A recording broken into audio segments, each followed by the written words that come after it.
The following program is for mature audiences only. The views expressed by the people and other guests on the podcast are their opinions and their own and don't reflect the institutions or establishments that they work for. So please do not get our asses fired or canceled. Thank you very much. Enjoy the show.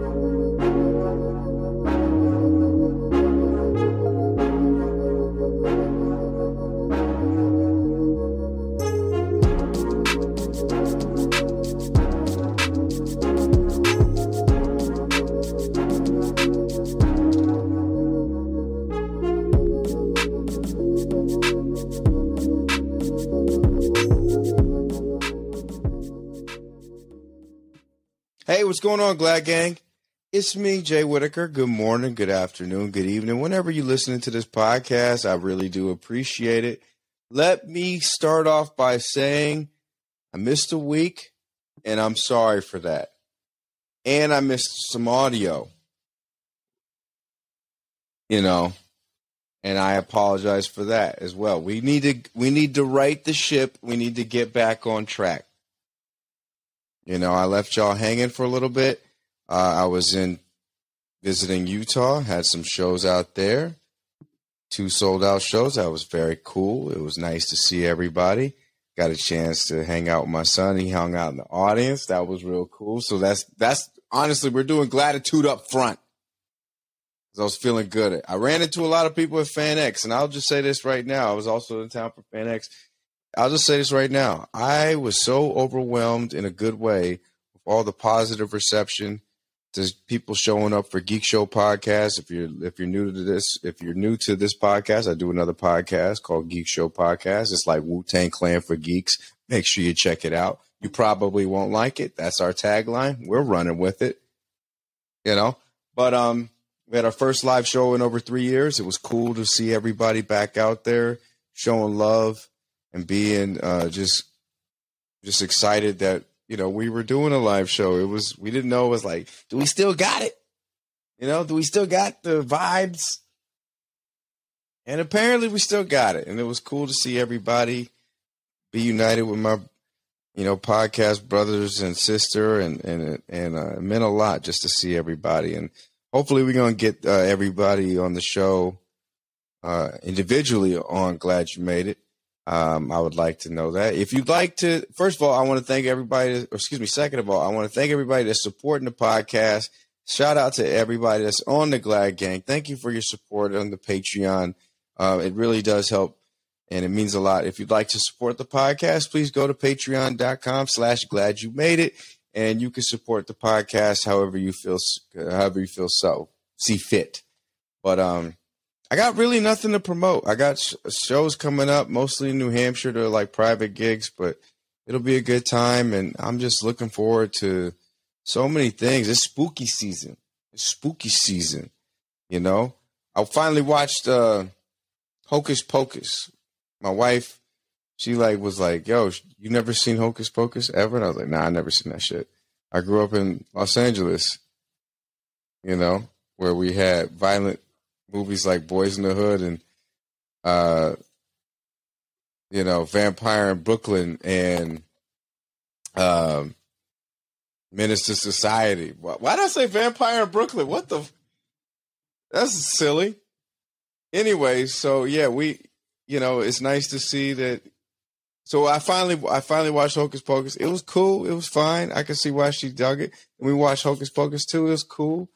Catching up on Game of Thrones. It was cool. I'm enjoying a lot of shit right now. There's a lot of good TV. Andor, Star Wars fans. Oh my God. Andor is so good. Check it out. She-Hulk. I love it. What else is out? It's like every day, every night, some new shit pops off and it's great. This is a good time for television. Spooky season. Sports are back. My fantasy teams kind of suck. The Raiders finally won a freaking game. Thank God. All right, so we're going to cut right to the episode because I want to go eat. My wife just got home, and she got Carmella's.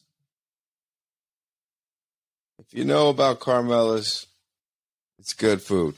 So I'm going to, by the way, I put in the order.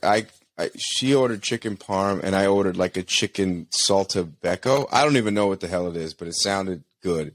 And I was very embarrassed because my Italian is terrible. But I'm going to go eat. We got Doug Key in the house, comedian Doug Key, occupational therapist, good dude.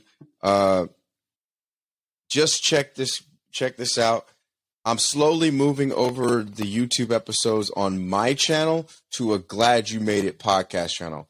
I don't want to put my eggs in one basket. I didn't know you could put I thought your YouTube just had to be your YouTube. Now I can break it down to channels. So there's going to be a Glad You Made It podcast channel that I want you to subscribe to, and I want you to move over there, start watching the videos over there. That way we can get all the clips and just keep them over there and, keep it separate, from all the other comedy clips that I'm going to start posting.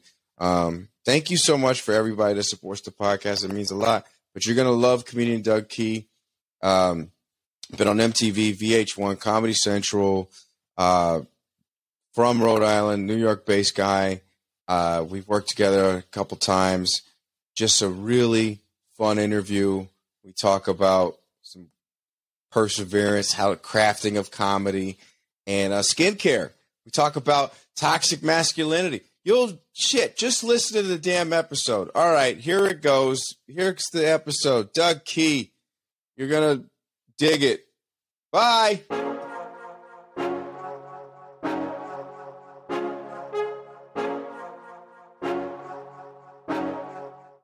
Hey, what's going on? Glad Gang in studio, but not really at a house that was like gifted to him, I guess. I don't know. It's an Airbnb. Can I say that? Yeah, I mean it's okay. Yeah, for the festival. Then just say that. It's an Airbnb. Yeah, it's a nice house though. I don't know. I feel like when you say Airbnb, it's like, but I guess there's nicer ones. This is a nicer one.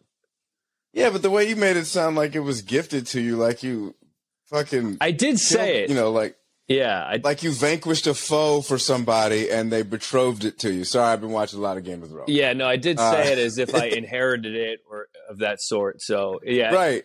It's basically a non-monetary hospitality exchange. So. Oh, yeah. Thank you. So, okay. So, yeah, just wanted to verify that. Thank you for that. Because the way you sounded, you said it off camera, off mic. It sounded very privilegey. I know. I'm so sorry. now I'm glad we've clarified. No, it's fine. I'm white. It's not my your DNA. problem. It just comes out that way.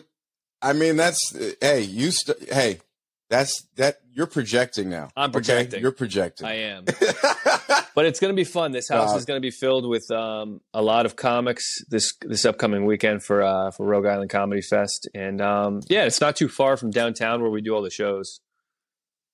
Yeah, and I'm excited for you. So. For those who are wondering, this is Doug Key. We got him in the house. This is actually cool. He's the founder of the Rhode Comedy Festival. You've seen him on MTV, ABC, VH1, Comedy Central, Boston Comedy Festival, New York Comedy Festival, all these great things. And he has, if you're watching this on YouTube, which I appreciate and I love the views, you will want to see this handsome man's hair. Yeah, I'm not sure what he's doing with it. I just washed it last night, so it's good and poofy and no dandruff today. How often do you wash your hair? When I was younger, I was washing and conditioning every day until I dated a young lady that told me that that's not good to do. And then I stopped washing, and then I just started washing my hair every like 3 days. Okay. So are you like a Jake Gyllenhaal, Ashton Kutcher kind of guy where you don't do the bathing? No. I bathe. It's okay. Look, first of all, even though I don't wash my hair, I always wet the hair. Okay. I do a wet in a ring situation, and I always wash the body, the armpits. I use soap, body wash, bathing suit areas. Yeah, I got a scrub brush. Okay. Yeah. See, this is what people want to hear. Comedians talking about hygiene. I actually saw this in a comedian group on Facebook about how this was a New York email. Apparently it's like an open mic. I won't say the name of the open mic. If you're listening and you know what it is, you know what it is. But basically, they were talking about hygiene needs to be important if you were booked on this show. People were going to the show and they could smell a certain stench from the bathroom. And they said, congratulations, you've been booked for this mic. but please show up with good hygiene. Like, that is our comics. Are we that nasty? I mean, we're not nasty on show. Like, I think booked shows, it's a more hygienic lineup, but I think open mics, it's a free for all. You could be homeless walking off the street and put your name in a bucket. So I think there has to be some sort of things ahead of time so they can avoid those conflicts. I think this is discrimination against people that may not just, So Jake Gyllenhaal, Ashton Kutcher, they can't come do an open mic. They smell like shit. I didn't know that. I didn't know that was a rumor that they didn't shower. I know that Matthew McConaughey, I thought he, out of all the celebrities, would be the one that's like very hippy dippy about bathing, and like he's like, just let the dirt bathe my bones, man. Nah, man. Not McConaughey, man. He drives those Lincolns, man. You see those Lincoln commercials, man? You got to be clean as motherfucker. Yeah, but I bet he has to roll the windows down. I bet they smell, man. Like, there's moonroofs. I bet he's got that open all the time. Maybe that's why he's like, I need an expensive vehicle. Like when they're doing those commercials to show. That was all ADR. That was all post voiceover work because you couldn't hear with all like the whoa, whoa, whoa, whoa, like windows down. Yeah, right. He needs a car that looks clean because he smells like shit. There you go, Matthew McConaughey, unconfirmed. You've heard it here first. That's what we figured this out today. Yeah. No, Doug, it's in all honesty, man, it's good to talk to you. It's been a minute. You've had a busy 2022. You've had a busy thing going. How are you taking care of yourself, man? You doing good? I'm good. I've just been moving around a lot, spending time with family. Yes, you have. Some shows, working on these festivals. Finished grad school. I'm spinning a lot of plates, and I wear many hats, but I have a good balance. And at times it gets a little wonky and chaotic, but I feel like I can always kind of ground myself in one way or another. And I have a lot of people that help me and a good support system, so that helps. That's good, man. That's awesome. And I love to hear that you have a great support system because not a lot of comics do. Yeah. And, I think that's super important. I mean, and so I don't want to just gloss over the fact that you finished grad school. Like, I think we need to highlight that for a second. And I mean, I know what you finished grad school in, but like, would you mind sharing with our listeners just like what you went to grad school for? Yeah. So when I first started comedy in like 2009, I actually went to school to become a physical therapist assistant because I knew I would need a good job to support my pursuit of comedy. And I didn't want to do the thing which a lot of comics do, and no shame to do that. But some comics are like, they just cut the safety net and they go full force into comedy. Some make it all the way. Some, are still kind of in the same boat. But I just didn't want that struggle of like having to, live with 5 guys in a 2-bedroom to make it in comedy. So I knew I needed like a good job to support, moving to New York or, doing road gigs where you're getting paid $25 and a plate of chicken wings. So I found this balance where I was doing stand up and worked as a healthcare worker for 12 years. And then I realized, there was this program that converts physical therapy assistants to occupational therapists, which is a master's. So I just said, you know what, it's a pandemic. I'm just going to take a few classes, and 3 years later, I came out with a master's. So now I can like make a little bit more during my day job and continue to do comedy.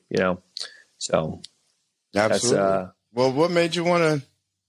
Well, first of all, yeah, I tip my hat again and congratulations. Like I said, I just didn't want to gloss over that because I think that's worth recognizing and celebrating. Because I mean, and it's not just throwing shade against comics. I mean, we some of us just don't. Yeah. It's hard for us to complete everything. I still want to finish school. Yeah. I go back and forth, but I love doing comedy. I love being out late some weekends and just trying to figure out my next set or just get that next show. And so it's just like, how the hell did you find balance and time for that? You know what it is? I'm definitely a realist, and I knew like, I don't have it in my head like, oh, I'm going to be super successful one day. And I know that's maybe negative thinking to like not think that, but I also know the state of the industry, of the entertainment industry. I know that it's not like it used to be, and it's kind of a choose your own adventure now in comedy, where it's like you have to make your own stuff to get noticed. And So I thought, like, if I can control what I do in comedy, and that's what other people are doing, they're using that as a formula to become successful. I can use that same choose your own adventure with stuff outside of comedy. I can be like, okay, I'm going to do comedy, but maybe not as much, so I can get this master's done. And then once that master's is done, I can go a little harder into comedy and pursue it more with a better, more flexible job to help support it. So there's no cookie cutter path. It's never a linear thing. Sometimes you have to take a little detour, and that's kind of what I live by, is like just embracing the detours in life, even if it's not something you initially planned on doing, you know? Right. And I love that approach and that mindset to that, because I'm with you. I do believe it is a choose your own adventure. Like, I'm still actively serving in the military. And so I've always kind of pumped the brakes, so to speak, and kind of, just loading up with material and kind of just like, maybe I should just, finish out my career, and, got a few more years, maybe more, I don't know, left. And then after retirement, I press harder. And I mean, and a lot of people think that when you get into comedy, it's just, for those civilians that, maybe outside the comedy world and don't know how the inner workings operate, they just think, oh, just get on America's Got Talent. Just get on. Why aren't you on Netflix? You know who you should talk to? Jimmy Fallon. He looks like a nice guy. Right. Yeah. Exactly. And if he's not available, talk to Jimmy Kimmel. Just why aren't you in touch with the Jimmys? Yeah.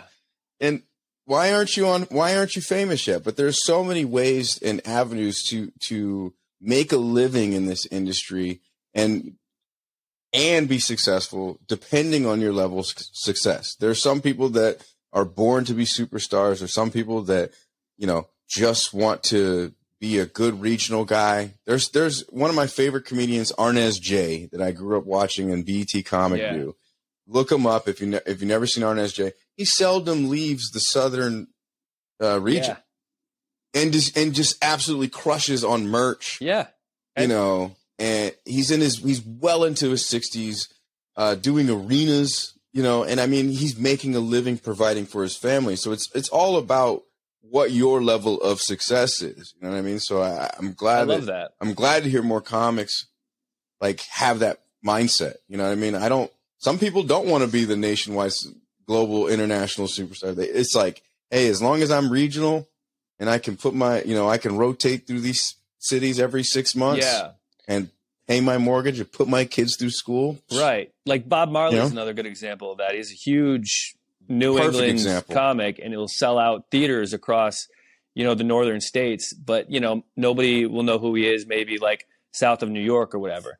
But like that brings me back to what, like, first of all, I don't want to gloss over the fact that you have been working also in the military. So thank you for your service and doing comedy. No, seriously, that's a feat in itself too, because you have to live these two different lives. One of them, and it's a double life. Like, I have to be this professional healthcare worker during the day, and then, I'm telling dick jokes at night. So it is, you're right though. It is this double life where you kind of just, but that's what, in a way, that kind of makes it better, because you just like, oh, I have this thing that, okay, this day at work has been very frustrating or whatever. And then you just have this escape where you can kind of just not be that person at all. Yeah. So in a way it's lucky. And there's a part of me, I don't know, maybe if you can relate, but there is this part of me that feels like, oh man, what am I going to do when I don't have that other thing? And then this is just one life now, That's why it's so important to have, like, your identity doesn't have to be one label, like if you have a bad day at work, you go, oh, well, at least, I'm a comic and I can go, crush tonight at the show. But then, like, you might have a bad show and you're like, oh, well, thank God I have like a good day job. So it's like this vicious cycle of having like these different identities that you kind of honed over the years. But like working in the therapy world for years, I've learned, like, even when I'm working with my patients, like, you set goals, and you set long-term goals and short-term goals, and the short-term goals all lead up to the long-term. And if you don't hit the long-term goal, that's fine, but you have to find solace in the fact that you worked really hard to find those short-term goals. So the fact that people want to be famous and be the superstar and be this millionaire successful comic, that's a great long-term goal, but you can't put all your eggs in the basket of like, it has to be achieved. You have to also have these little subcategories of short-term goals, and you have to be completely content and thrilled to cross those. And that's my goal, is like, just continue to be a little better than you are now, make a little bit more money, like charge a little bit more, or be funnier, like grow a new hour, or so those are all like little moments of like, you know, I always kind of use the metaphor of like, people want this pot of gold, but you have to kind of find your own little gold pieces along the way and fill up your own pot, because there's not going to be a giant pot of gold at the end of the rainbow. So at the end of your life, you might have this pot of gold, but you filled it up throughout your lifetime. And I didn't mean to get so deep within the first 5 minutes of our conversation, but here we are. No, that's fine. You brought up leprechauns and shit. I thought that was actually cool.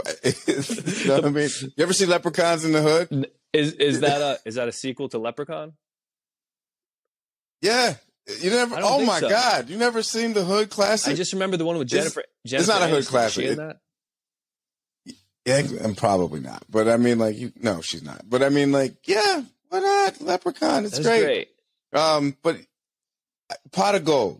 And, you know, I'm not familiar with all my Irish terms, Erin Go Bra and Emerald Forest and all that stuff. But I think that is a great metaphor. I do like that. Switching gears, I want to circle back to the Rhode Island Comedy Festival. So the first ever comedy festival in Rhode Island. How did this come about? Well, apparently it's the first stand-up comedy festival. There may or may not have been like a improv festival that they did in Rhode Island, but there's never been, to my knowledge, a comedy festival that focused on just stand-up comedy showcases and headliner shows. I was producing shows in Newport for a few years when I first started, like a monthly show here and there. Right. And there was such a market for it because Newport, Rhode Island, as you probably know, is very touristy town. Yeah, I went once. It's nice. It's like, you know, it's beaches and mansions and all this historic shit. So every holiday weekend, the town just gets flooded with vacationers and tourists. So I was selling out my monthly show every month with locals, just friends that I've met because I grew up on the island here, and then a mix of them and vacation people. So I figured if I'm selling out a show every month, why don't I just, you know, tag on a few extra shows in a weekend and call it a festival?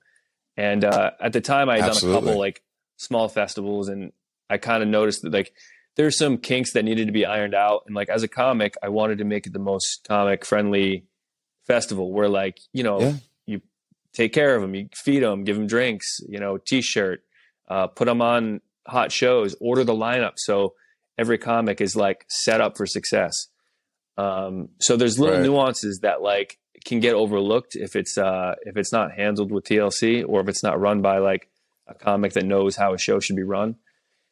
But yeah, we've tried to grow every year in one way or another, and it's just become this huge community event where like local businesses want to put their their company logos on our stage banners and give us free stuff. It's really cool. Yeah. No, that's awesome. And I mean, like, and I was very honored and privileged to be a part of the one earlier this year. You know, that was a good time. I can't wait to have you back. I'm glad you agreed to do it. I'm always amazed by the caliber of talent that either reach out to me to want to do it or just say yes without hesitation. And it's awesome. Yeah. It was like, I remember y'all reached out and I was like, yeah, absolutely. Because we worked together. I think our first show together was like probably Don't Tell or something like that. Or yeah, it was a Don't Tell show. And it was just cool. It was cool to have you on. Was that the one where it was like you drink every time they... Yeah. I think it was called Brouhaha. Yeah. It was fun. It wasn't conducive to like working on a tight set because everyone's drinking when you're saying like a trigger word or something. So, yeah. If you say like, if you brought up, prior to your before you go on stage, they have these topics that if you say the words, if you say any of these topics, people drink. So instead of laughing, they're drinking. So I mean, it was a good time. It was fun. But it was definitely a great time. But I was just like, even though I knew the rules, I just confused. Basically, the rules were like, yeah, if you said something or a certain topic or a word, the whole audience has to drink. But the way they set it up was like nearly everything was like a buzzword. So they're just chugging the whole time. And I'm like, so anyway, my dad, okay. So I wasn't sure, but you just have to kind of plow through it. It was fun. But yeah, that's when I met you. It's a good time. It's like one of those things where like I've heard of you, and you might have heard of me, and then we met. It was like we've never not known each other, Jay. We were like, it was like this soulmate connection. Oh yeah, no, I could feel that. We need our buddy comedy, and we could be like an interracial Luke and Owen Wilson. I think I like that. I think you're more of a Vince Vaughn type guy, though. You're a little more of a commanding presence. Luke Wilson's kind of a little beta. I feel like Luke is a covert alpha. He undercover makes alpha. You know what I'm saying? I feel like he makes. I feel like he just makes you think that he's beta. Or gamma. I don't know how this works. You should know. Isn't that military terms? I mean, there's Alpha Bravo Charlie, and so now I'm thinking, is it Alpha, Beta, Gamma, Kappa? I went to community college. Where are we on toxic masculinity? I don't know. I don't know. Am I toxic? I don't know. I think maybe it's like there's just certain degrees of it. I think everyone has some toxicity. So are you alpha male, beta cuck, gamma Hulk, omega masculine? Like what? Like what? If there's a hybrid of all of them, maybe I'm somewhere in that spec. It's a spectrum. All right, fair. The Toxic Avengers. Yeah. There we go. The beta cuck there Avengers. We go. It needs to be done. Where's our movie with Luke and Owen Wilson? Okay. Anyways, getting off the brothers. I shouldn't say it like that. Anyway, that's a whole different movie. That's all right. Moving away. Yeah. That's a completely different movie. So okay, I do want to talk about what happened earlier this year with Rhode Island. Yeah. Can we talk about that for a second? Because that was crazy. I remember waking up. I'm excited to go to Rhode Island Comedy Festival. My wife and I, getting ready to drive down and everything. And I remember she ended up staying back, but I'm excited to see my friends. And then I go on Facebook and I shit you not. I'm like, what?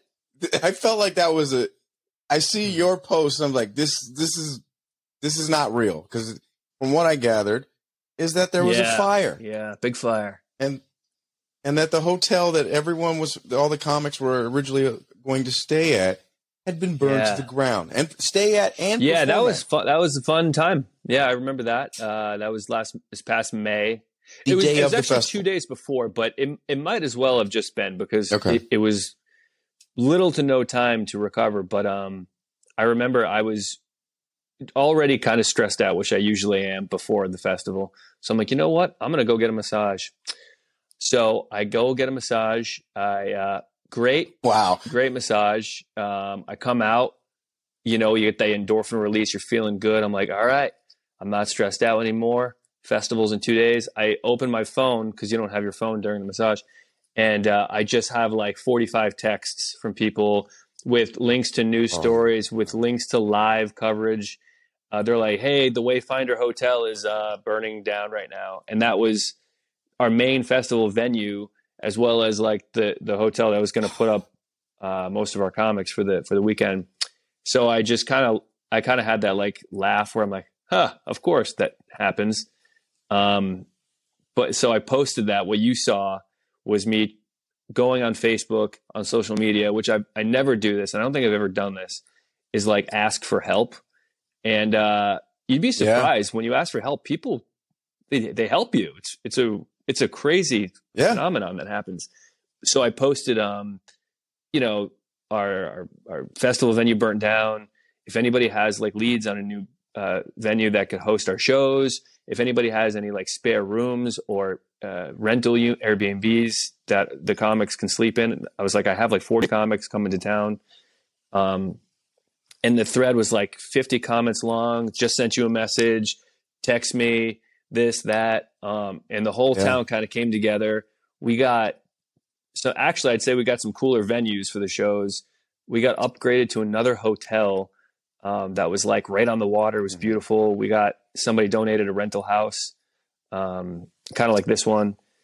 And it was what turned into like, what was a nightmare turned into a really good situation in the end. So, I mean, I feel terrible for the people that worked at that hotel and lost jobs, but right. Everyone's okay. Yeah, there was no everyone survived or anything like that, or injuries. I think the place was evacuated like before it burnt down, but apparently it was like a 4-alarm fire. So so weekend I apologize if I was like not all there, because my head was. Are you kidding me? You were great. Like if anything, I was just blown away. Like, honestly, like, yes, because one, like you said earlier, it is hard to make that Facebook post like, hey, I need help. Random strangers, fans, friends, family, you know what I mean? And followers, like, and, you know, you want the post to come across genuine. You don't want people to think that they're being, you know, hustled or anything like that. And it's just like, no, I can't make this up. This is a fire. This is, well, you know what helped nature. is I posted a video of the hotel burning down. So showing the video evidence of it, I think helped my case too. Absolutely. And it was just, if anything, and I agree with you. Now granted, I don't know anything about the Wayfinder Hotel. I did look up. It had gone through some things in there maybe a couple decades ago, but it was turning the corner. But we ended up performing at that cantina, which was acoustically and perfect we're doing for it comedy. There this weekend too. So because of that, we secured a new venue that's psyched to do shows for us. You know, hopefully in the future as well. So there was a lot of good that came out of it. But man, it was like that moment of like producing shows is just no easy task, but like the payoff, absolutely. Like when we recovered and the shows went on and people were laughing and the comics were having a good time, that's when like that sense of like tranquility comes over me, where I'm like, all right, you know, if I can handle this, then I can handle the smallest trivial problems. You did the damn thing that weekend. I'll never forget that. Cause I had moved here, 2019, 2020, and I heard great things about you from other comics. And it was just like, no, seriously. And I mean, so when we met each other at Don't Tell, but then like, I think, Rhode Island wasn't that far from away from that. We had done I think we did maybe a couple shows in between, but I just knew, I was like, oh, this guy's going to be just fine. And I saw how you handle yourself. And I mean, like to remain that professional, still be funny and put on a hell of a show, hell of a festival. Like I was just like, dude, cause I don't know if I would have been able to do that. If that shit happened to me, where like the business, I said, you know what? Well, maybe business is not for me. Maybe festival's not for me. Maybe comedy's not for me. I'm gonna go be a firefighter and re-examine my whole shit. Yeah. No, man, I thank you, because you are one of the only people or comics that reached out to me, that was just like, hey, if you need anything, let me know. And it's like, I was all set at the time, but just that gesture meant so much. So thank you for it's just like when somebody passes away and somebody goes like, hey, if there's anything you can do, let me know. It's like, it's not even like they can do anything. It's just the thought that somebody's thinking about you and just knows that you're going through some shit. Yeah. Well, and I you know what? And it's like, sometimes that text, I remember sending that text. I do remember feeling a little bit weird. I was just like, I mean, he's probably got 1,000 people that are just like, but sometimes talking to someone who is so far removed from the situation, right, can help. You know what I'm saying? Where it's just like, I have friends that, that are back home in Utah. I have friends in Idaho that I just like will talk to, and I'm just like, hey, Want to hear some wild shit that has nothing to do with, like anything that's going on Boston comedy related? You know what I mean? Like, it's just, and I'm grateful you don't for forget those it. It's like, it just kind of, it sticks with you. Or you get that good Uber or Lyft ride. You get a cool Lyft driver and you're just able to unload some shit, or they're unloading some shit. And then it's like 15 minutes of problem solving. You just go away and you never see that person. That's true. That's a good way to compare it to. Shit. It's like a good review, like a good Yelp review when you leave somebody a good text. Yeah. Yeah.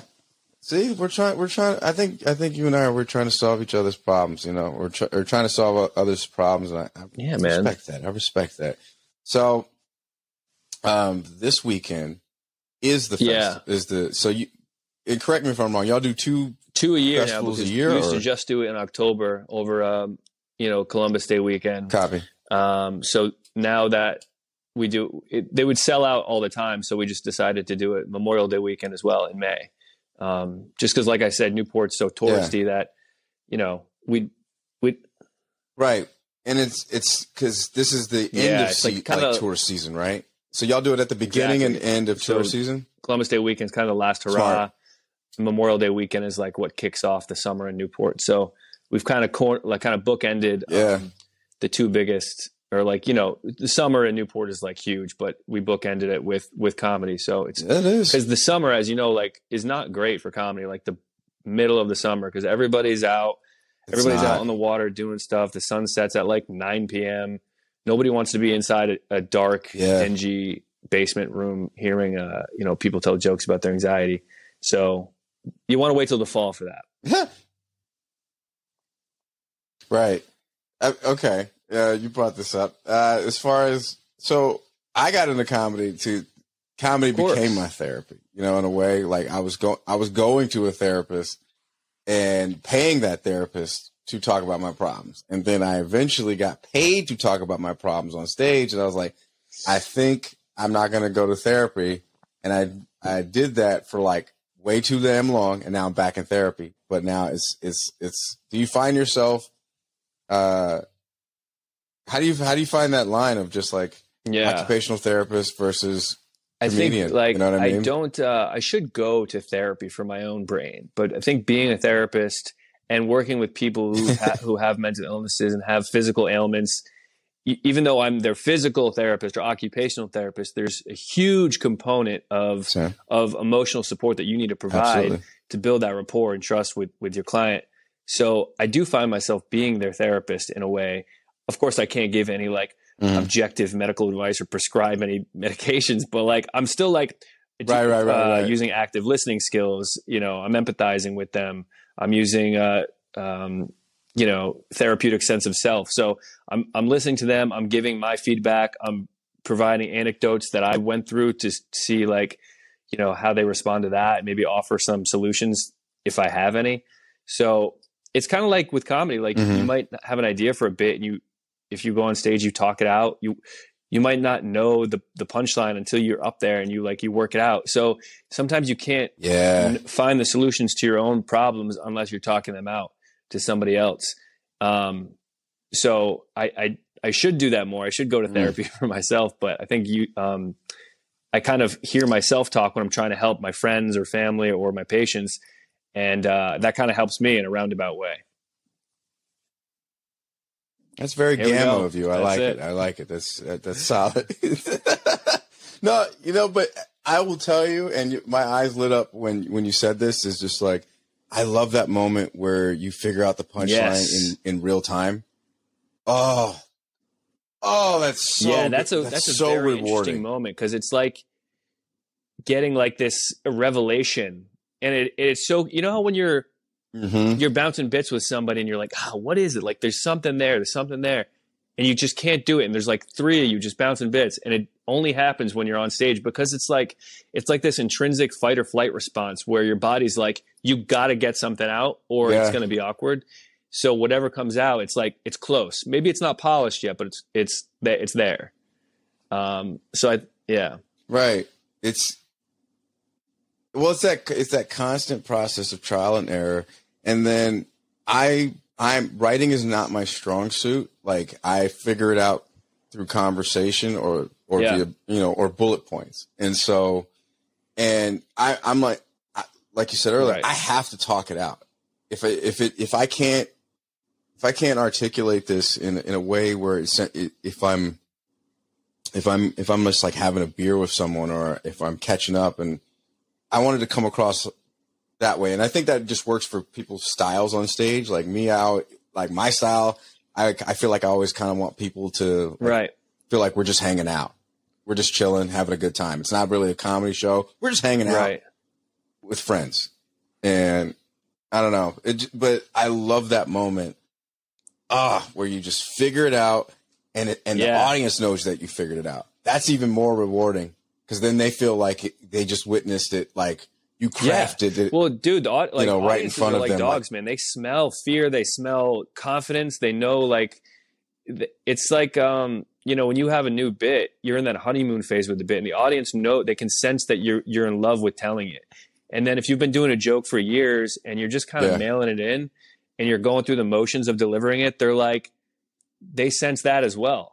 So it's never going to hit as hard unless you're either really selling it, or it's a new bit that you're like excited to tell, because there's like, it just, I don't know, you like emit this excitement that you discover the punchline, or this is like a fresh take on a joke that's maybe been around for a while or something, and you just found like a new angle on it, Yeah. There was one bit that I had that was like 6 years old, and I could never get it to work. And then one day I just figured it out, and I was like, yeah. Did you ever have that? Did you ever have anything like that? It's almost embarrassing sometimes when you do a joke for so long, and then like one comic's like, hey, did you ever think about saying this word instead? And I'm like, I've been doing it for 4 years. And if I just known that I could just substitute that one word, or like use that one tag, it would make the joke so much better. It's, so it's good and bad. That's why you should always be like revising old stuff and like updating it, and. Oh yeah, you got to update it. I mean, you can remix it, and it's fun to have like different ins and outs, so where you can. I love that, where you can just get, like, let's say there's a 10-minute version of this. One of my favorite all-time songs is "Rapper's Delight." It's a terrible hip hop classic. It's a stolen song. It's such a problematic history of rappers, but it has 3 different versions. There's a 3-minute version, there's a 7.5-minute version, and there's a 15-minute version. Who is it for? Who are all the different versions for? And I don't know. People that eat macaroni and cheese. I don't know. Like, it's just like, I have no idea. I love that approach to that. You can have something that's dope for 8 minutes. You can have something that's dope for 3, dope for 15, and it's all the same thing, but you just have to know where to get off with it. So I don't know. The Rapper's Delight abridged version. I think that's the one that I heard. What's your karaoke? I don't have like a go-to, but I've done I try to make them as silly as possible. I don't want to try. I think it's embarrassing when people like really try. I'm like, this is it's like bad comedy where you're like, oof, I feel for you when you're like when you're like full out American Idoling it. I mean, if they got the chops to do it, I do. If it's like a loud bar, no one's paying attention, and you're trying to turn heads, and you could tell the person is like doing that, I'm like, more power to you. But I think it's more of like a fun novelty to just get out there and do like "My Heart Will Go On" by Celine Dion or something. Great one. Yeah, it's a great one. It's a great one. Great one. People don't like really give Celine the love that she deserves all the love, man. But I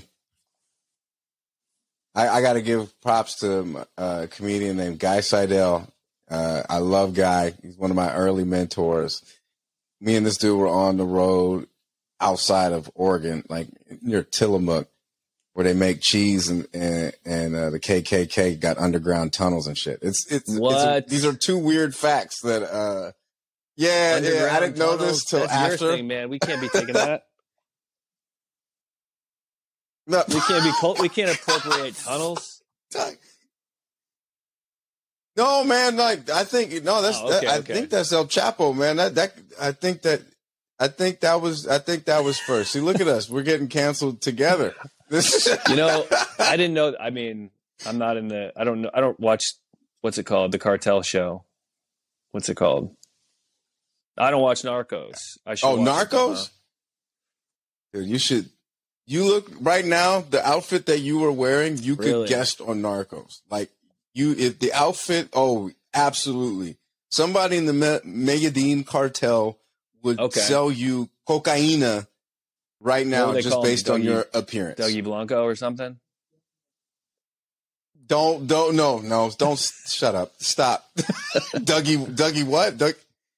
No. Okay. Your drug dealer name would be Dougie Fresh. That would be Dougie Fresh. That would be a cool one for you. You get the glasses, right? Get a nice gift certificate to Hot Topic and open a nice briefcase and you just boom. There you go. What is one thing or what are two things that you wish people knew more about Rhode Island? About Rhode Island. I wish they knew that we're not rich snobs. I think it has a stigma of being like, okay, so we're famous for these old historic mansions that, and these boat shows and yachts and whatever. There is a small section of people that are like the 1% here that live here. Beautiful homes, but a lot of them they're not from here. They're people that absolutely, they're CEOs from New York that have houses here and stuff. So Rhode Island, in regards to Newport, does have like a wealthy area, but it's a lot of townies, a lot of locals, a lot of really good-hearted people, big surf community, skateboard community, big into like, high school sports, just a lot of, family-oriented people here. Good seafood. I think a lot of the other New England states get a lot of credit for like lobster, but Rhode Island has some pretty supreme lobsters here. Yeah. Okay. I will have to try that, because I have not had lobster in New England, or excuse me, in Rhode Island. I've had it in Vermont. I've had it in New Hampshire. No, not in New Hampshire. I've had it in Vermont, and I've had it in Maine. Yeah. I've had it here in Massachusetts. Does Connecticut still count? But they're on the border. But Rhode Island is definitely known for its, and that's the Rhode Island Comedy Festival. The name is, I'm kind of a history nerd with this, is based off the historical founding of Rhode Island. So before it was a state, it was like the last state to be ratified in the the original colonies.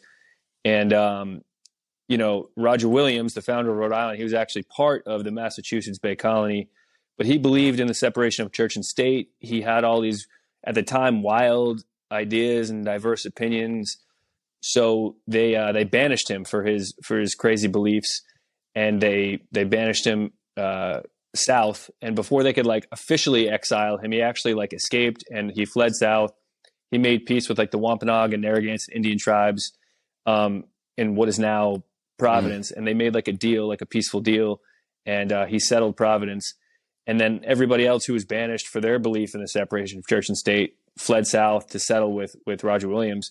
And they called it Rogues Island because that's where all like the religious rogues and dissidents went to settle. So I always wondered that. I could have Googled this, but I like it when you tell it. It's better. Yeah, so the festival, obviously, comedians in nature have their own wild ideas and opinions, and they don't play by the rules. So I figured let's celebrate the the slur that was once being called a religious rogue, and name the festival after it. And that's where we are. And the logo is actually Roger Williams' signature that I found on Wikipedia. So I paid somebody. Yeah, so it's a little Easter egg there for damn. You're learning. I'm learning. Yeah. I'm learning. Okay. So that's what you should know about Rhode Island. This is cool, man. And there you go. I appreciate. Thank you, because I always was curious. I was like, why the fuck do they call it the Rogue Island? I'm like, and it's cool. They were just trying to, there should be separation from church and state, and I support that because I used to live in Utah for too long. So there needs to be a separation. Yeah. But that's a whole nother podcast. But man, I do want to. I know you got stuff to do. I know you got comics to host, and man, I really just wanted to take the time to give you your flowers and just like say, man, you like I said, you did the damn thing earlier this year with the festival, and I know this one is going to be awesome. I wish I could be there, but I'm gonna be in LA for my brother's wedding, and man, I'm just really happy for you, and just congratulations on all the success. Anything you want to plug? I don't know when this is coming out, but besides the festival, okay, yeah, the festival is October 6th to 9th in Rhode Island. It's Portsmouth, Middletown, Newport, Aquidneck Island, and then I'm going to be headlining the Comedy Connection in East Providence for the first time Thanksgiving weekend, November 25th and 26th. So 4 shows. So if you're around Rhode Island or anywhere in New England, Thanksgiving, bring the family to the Comedy Connection. So I'll be recording that. That'll be fun. Hell yeah, man! Well, and congrats! I love the Comedy Connection. That's a beautiful club. It used to be a bank back in the day, and the green room is like a vault. That was one of the first when I was on the Dry Bar tour. That was one of the first spots. I performed in Providence before I ever performed in Boston. So I got a lot of love for the Comedy Connection and it's a good club, man. You got to come if you're around that weekend. Awesome, man. Thanksgiving, come swing by and do some time on the shows. Absolutely. Oh man, I come through and just support, man. It's not Providence got good fish. They got a good nightlife down there too. So we'll see what's up. We'll see what's up, man. But hey, thank you again for doing your thing. All right, man. See you later, We'll Jay. talk soon. Take care, buddy.